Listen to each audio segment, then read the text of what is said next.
Assalamualaikum warahmatullahi wabarakatuh. Perkenalkan, saya Eka Pratiwi, mahasiswi Pendidikan Bahasa dan Sastra Indonesia angkatan 2019 Universitas Halmahera. Pada video kali ini, saya akan menjelaskan tentang unsur-unsur paradigma dalam ilmu sosial dan budaya. Nah, sebelum lanjut ke materi, teman-teman terlebih dahulu bisa melihat bagan paradigma berikut ini. Dari bagan paradigma tersebut, unsur yang pertama adalah asumsi-asumsi dasar. Asumsi-asumsi dasar dapat dikatakan sebagai unsur-unsur paradigma yang paling dasar, paling tersembunyi, paling implisit, dan karena itu biasanya juga paling tidak disadari. Oleh karena itu, ia berada ditempatkan di paling bawah. Demikian juga halnya dengan nilai-nilai. Walaupun nilai-nilai ini biasanya lebih disadari daripada asumsi dasar, seorang ilmuwan yang baik akan selalu tahu dan sadar tentang nilai-nilai keilmuan yang akan diikuti dalam setiap kegiatan ilmiah. Unsur yang kedua adalah model-model. Model-model merupakan unsur paradigma yang sudah lebih jelas atau lebih konkret dibandingkan dengan asumsi dasar.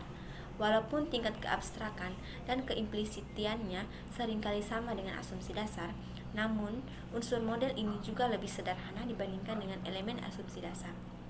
Sebuah model umumnya merupakan implikasi lebih lanjut dari asumsi dasar yang dianut. Oleh karena itu, model ditempatkan setelah asumsi dasar. Unsur yang ketiga adalah masalah-masalah yang ingin diteliti. Masalah-masalah yang ingin diteliti dinyatakan dalam bentuk pertanyaan atau hipotesa, merupakan unsur yang harus eksplisit, sehingga unsur ini ditempatkan di atas garis pemisah antara unsur-unsur yang bisa implisit dan unsur-unsur yang harus eksplisit. Masalah-masalah penelitian juga merupakan implikasi dari asumsi dan model yang dianut, walaupun hal ini tidak selamanya disadari oleh para peneliti. Unsur yang keempat adalah konsep-konsep pokok. Konsep-konsep pokok juga merupakan unsur paradigma yang konkret, yang eksplisit, karena dalam setiap penelitian, makna konsep-konsep ini sudah harus dipaparkan dengan jelas. Seperti halnya masalah penelitian, konsep-konsep ini sudah bersifat eksplisit dan disadari, diketahui, walaupun tidak selalu dimengerti, baik segala implikasi metodologisnya oleh para peneliti.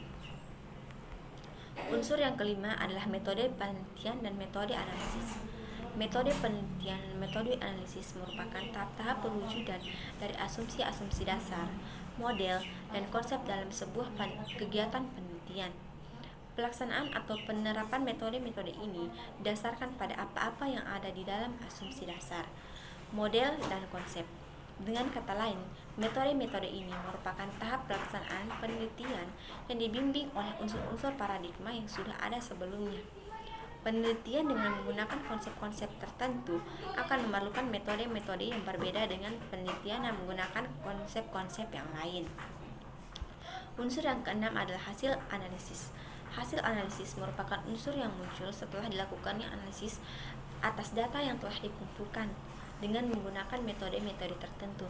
Hasil analisis ini juga harus dinyatakan secara eksplisit, tegas, dan jelas.